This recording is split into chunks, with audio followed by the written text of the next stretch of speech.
Martial arts is not about fighting.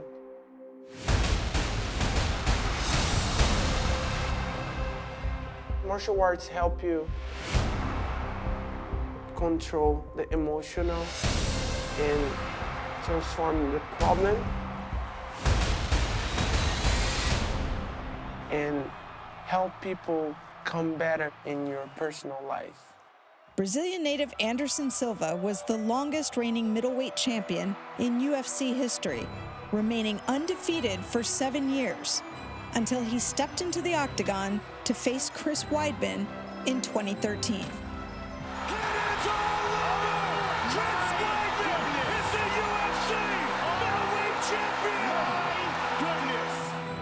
Determined to reclaim his title, Silva returned to challenge Weidman 6 months later.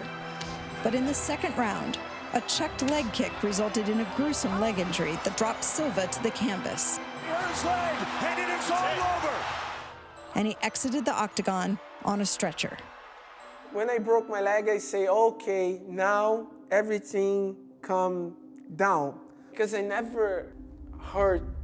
Never had an injury like that. And the more scared for me is go back to home and look my family face to face. The force of the impact snapped Silva's left leg seemingly in half, breaking both the tibia and fibula, and it required the surgical implantation of a titanium rod to repair it.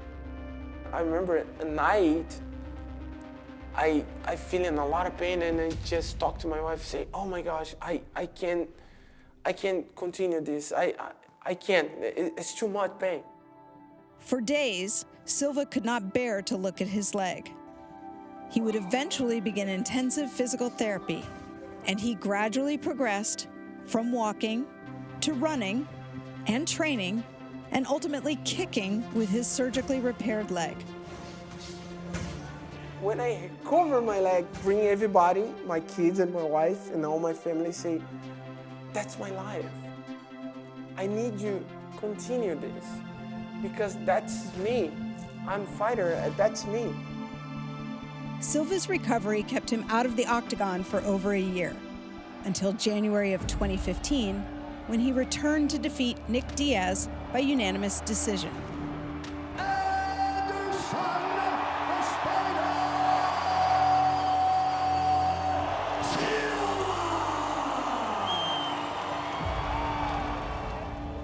But his glory was short-lived, as failed drug tests in 2015 and 2017 caused many to question whether his victories were justified. I remember I'm feeling very sad because the world look at me and say, you fail, Anderson, you fail for your fans. In 2018, the U.S. Anti-Doping Agency determined the cause of his recently failed test to be a contaminated supplement. The agency believed Silva did not knowingly take a banned substance and reduced his penalty to a 1-year suspension, which ended in November. How are you different now as a fighter than you were before? I'm old.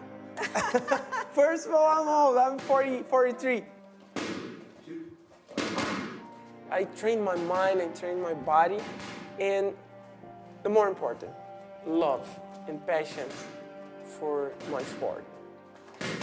Silva has translated his passion and love for his sport into action by opening a training center in Los Angeles.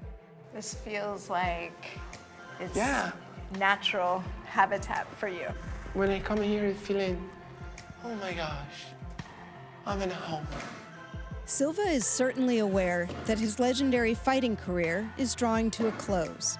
He knows the transition out of the octagon will be difficult, but it's made easier thinking about how he can help others through the discipline of martial arts. My legacy is when people think about Anderson Silva, think about, oh, this guy helped me. That's my real mission, using all my experience for help people.